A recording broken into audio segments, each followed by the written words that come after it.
If Jesus was born today, would he survive the American police state?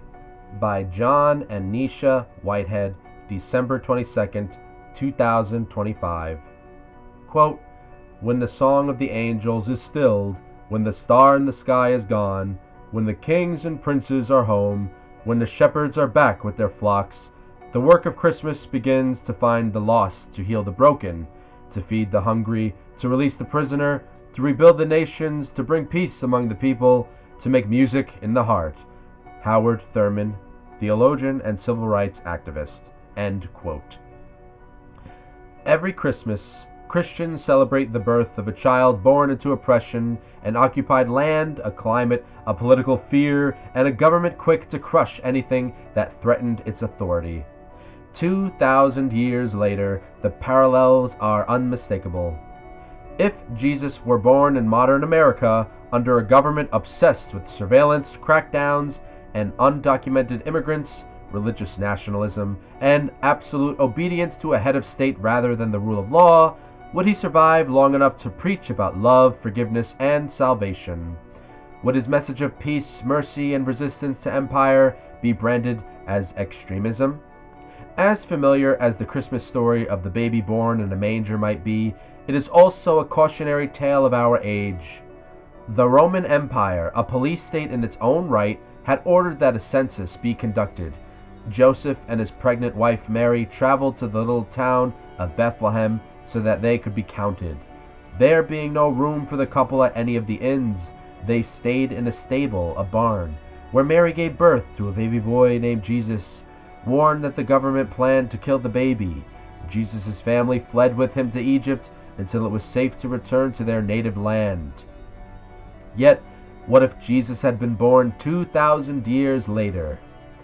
What if, instead of being born into the Roman police state, Jesus had been born at this moment in time? What kind of reception would Jesus and his family be given? Would we recognize the Christ child's humanity, let alone his divinity? Would we treat him any differently than he was treated by the Roman Empire? If his family were forced to flee violence in their native country and sought refuge and asylum within our own borders, what sanctuary would we offer them? A singular number of churches across the country have asked those very questions in recent years, and their conclusions were depicted with unnerving accuracy by nativity scenes in which Jesus and his family are separated, segregated, and caged in individual chain-linked pens topped by barbed wire fencing. Those nativity scenes were a pointed attempt to remind the world that the narrative about the birth of Jesus is one that speaks on multiple fronts to a world that has allowed the life, teachings, and crucifixion of Jesus to be drowned out by partisan politics, secularism, materialism, and war, all driven by a manipulative shadow government called the Deep State. The modern-day church has largely shied away from applying Jesus' teachings to modern problems such as war, poverty, immigration, etc. But thankfully there have been individuals throughout history who ask themselves and the world, what would Jesus do? What would Jesus, the baby born in Bethlehem who grew into an itinerant preacher and revolutionary activist, who not only died challenging the police state of his day, namely the Roman Empire, but spent his adult life speaking truth to power, challenging the status quo of his day and pushing back against the abuses of the Roman Empire, do about the injustices of our modern day. Dietrich Bonhoeffer asked himself what Jesus would have done about the horrors perpetrated by Hitler and his assassins. The answer: Bonhoeffer was executed by Hitler for attempting to undermine the tyranny at the heart of Nazi Germany. Alexander Solzhenitsyn asked himself what Jesus would have done about the soul-destroying gulags and labor camps of the Soviet Union. The answer: Solzhenitsyn found his voice and used it to speak out about government oppression and brutality. Martin Luther King Jr. asked himself what Jesus would have done about America's warmongering. The answer declaring, quote, "My conscience leaves me no other choice." King risked widespread condemnation as well as his life when he publicly opposed the Vietnam War on moral and economic grounds. Their lives make clear that the question, what would Jesus do, is never abstract. It is always political, always dangerous, and always costly. Even now, there remains a disconnect in the modern church between the teachings of Christ and the suffering of what Jesus in Matthew 25 refers to as the least of these. Yet, this is not a theological gray area. Jesus was unequivocal about his views on many things, not the least of which was charity, compassion, war, tyranny, and love. After all, Jesus, the revered preacher, teacher, radical, and prophet, was born into a police state not unlike the growing menace of the American police state. Jesus was not born into comfort or security like us. He was born poor, without shelter, in an occupied land ruled by force and fear, under the watchful eye of a government obsessed with control, compliance, and the elimination of perceived threats. His parents were politically powerless. His birthplace was makeshift. His earliest days were shaped by fear of state violence. Herod's response to the news of the Messiah's birth was not humility or reflection, but paranoia. Threatened by the mere possibility of a rival authority, Herod turned to brute force. The lesson is timeless. This is how tyranny operates. Unchecked power, when gripped by insecurity, will always seek to eliminate dissent rather than allow its own corruption to be confronted. Modern governments, including our own, cloaked in the language of security and law and order, behave no differently. Any challenge to centralized power is treated as a threat to be neutralized. In such an environment, speaking truth to power is dangerous. Challenging imperial authority invites retaliation. From the moment of his birth, Jesus represented a threat, not because he wielded violence or political power, but because his life and message exposed the moral bankruptcy of empire and offered an alternative rooted in justice, mercy, and truth. When Jesus grew up, he had powerful, profound things to say, things that would change how we view people, things that challenge everything empire stood for. Blessed are the merciful, blessed are the peacemakers, and love your enemies are just a few examples of his most profound and revolutionary teachings. When confronted by those in authority, Jesus did not shy away from speaking truth to power. Indeed, his teachings undermined the political and religious establishment of his day. It cost him his life. He was eventually crucified as a warning to others not to challenge the powers that be. Can you imagine what Jesus' life would have been like if instead of being born into the Roman police state, he had been born and raised in the American police state? Consider the following. Had Jesus been born in the era of the American police state, his parents would not have traveled to Bethlehem for a census. Instead, they would have been entered into a vast web of government databases, flagged, categorized, scored, and assessed by algorithms they could neither see nor challenge. What passes for a census today is no longer a simple head count, but rather a part of a data harvesting regime that feeds artificial intelligence systems, predictive policing programmings, immigration enforcement, and national security watch list. Instead of being born in a manger, Jesus might have been born in a home. Rather than wise men and shepherds bringing gifts, however, the baby's parents might have been forced to ward off visits from state social workers intent on prosecuting them for the home birth. Had Jesus been born in a hospital, his blood and DNA would have been taken without his parents' knowledge or consent, and entered into a government biobank. While most states require newborn screening, a growing number are holding on to that genetic material long-term for research, analysis, and purposes yet to be disclosed. Had Jesus' parents been undocumented immigrants, they and their newborn child might have been swept up in an early morning ICE raid, detained without meaningful due process, processed through a profit-driven private prison, and deported in the dead of night to a detention camp in a third world country. From the time he was old enough to attend school, Jesus would have been drilled in lessons of compliance, obedience to government authorities, while learning little, if anything, about his own rights. Had he been daring enough to speak out against injustice while still in school, he might have found himself tasered or beaten by a school resource officer, or at the very least, suspended under a school zero-tolerance policy that punishes minor infractions as harshly as more serious offenses. Had Jesus disappeared for a few hours, let alone days as a 12-year-old, his parents would have been handcuffed, arrested, and jailed for parental negligence.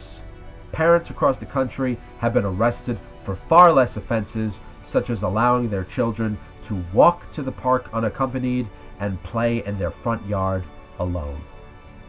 Rather than disappearing from the history books from his early teenage years to adulthood, Jesus' movements and personal data, including his biometrics, would have been documented, tracked, monitored, and filed by governmental agencies and corporations such as Google and Microsoft. Incredibly, 95% of school districts share their student records with outside companies that are contracted to manage data, which they then use to market products to us. From the moment that Jesus made contact with an extremist such as John the Baptist, he would have been flagged for surveillance because of his association with a prominent activist, peaceful or otherwise. Since 9/11, the FBI actively carried out surveillance and intelligence gathering operations on a broad range of activist groups, from animal rights groups to poverty relief, anti-war groups, and other such extremist organizations. Jesus' anti-government views would certainly have resulted in him being labeled a domestic extremist. Law enforcement agencies are being trained to recognize signs of anti-government extremism during interactions with potential extremists who share a, quote, belief in the approaching collapse of government and the economy. So you can't even believe that. While traveling from community to community, Jesus might have been reported to government officials as suspicious under the Department of Homeland Security's See Something, Say Something programs. Many states are providing individuals with phone apps that allow them to take photos of suspicious activity and report them to their state intelligence center, where they are reviewed and forwarded to law enforcement agencies. Rather than being permitted to live as an itinerant preacher, Jesus might have found himself threatened with arrests for daring to live off the grid or sleeping outside. In fact, the number of cities that have resorted to criminalizing homelessness by enacting bans on camping, sleeping in vehicles, loitering and begging in public has doubled. Jesus' teachings, his refusal to pledge allegiance to an empire, his warnings about wealth and power, his insistence that obedience to God sometimes requires resistance to unjust authority, would almost certainly be interpreted today as signs of ideological extremism. In an age when dissent is increasingly framed as a threat to public order, Jesus would not need to commit violence to be labeled dangerous. His words alone would suffice in today's times. Viewed by the government as a dissident and a potential threat to its power, Jesus might have had government spies planted among his followers to monitor his activities, report on his movements, and entrap him into breaking the law. Such Judases today we call informants often receive hefty paychecks from the government for their treachery. Had Jesus used the internet to spread his radical message of peace and love, he might have found his blog post infiltrated by government spies attempting to undermine his integrity, discredit him, or plant him incriminating information online about him. At the very least, he would have had his website hacked and his email monitored. Had Jesus attempted to feed large crowds of people, he would have been threatened with arrest for violating various ordinances prohibiting the distribution of food without permit. Had Jesus spoken publicly about his 40 days in the wilderness, his visions, or his confrontations with evil, he might have been labeled mentally ill and subjugated to an involuntary psychiatric hold, detained not for what he had done, but for what authorities feared he might do. Increasingly, expressions of distressed spiritual conviction or nonconformity are pathologized and treated as grounds for confinement, especially when paired with homelessness or poverty. Without a doubt, had Jesus attempted to overturn tables in a Jewish temple and rage against the materialism of religious institutions, he would have been charged with a hate crime. More than 45 states and the federal government have hate crime laws on the books. Had anyone reported Jesus to the police as being potentially dangerous, he might have found himself confronted and killed by police officers for whom any perceived act of non-compliance, a twitch, a question, a frown, can result in them shooting first and asking questions later. Rather than having armed guards capture Jesus in a public place, government officials would have ordered that a SWAT team carry out a raid on Jesus and his followers, complete with flashbang grenades and military equipment. There are upwards of 80,000 such SWAT team raids carried out every year, many on unsuspecting Americans who have no defense against such government invaders, even when such raids are done in error. Instead of being detained by Roman guards, Jesus might have been made to disappear into a secret government detention center where he would have been interrogated, tortured, and subjugated to all manner of abuses. Chicago police have disappeared more than 7,000 people into a secret off-the-books interrogation warehouse at Holman Square. Charged with treason and labeled a domestic terrorist, Jesus might have been sentenced to a life term in a private prison where he would have been forced to provide slave labor for corporations or put to death by the way of the electric chair or a lethal mixture of drugs. Indeed, whether Jesus had been born in his own time or in ours, the outcome would likely be the same. A government that demands obedience over conscience, order over mercy, and power over truth will always view a figure like Jesus as a threat. The uncomfortable truth is that a nation willing to survey, detain, and silence Jesus today is a nation far removed from the gospel it claims to honor. Christmas, then, is not merely a celebration of the Christ child's birth, it is a recognition of all that follows it.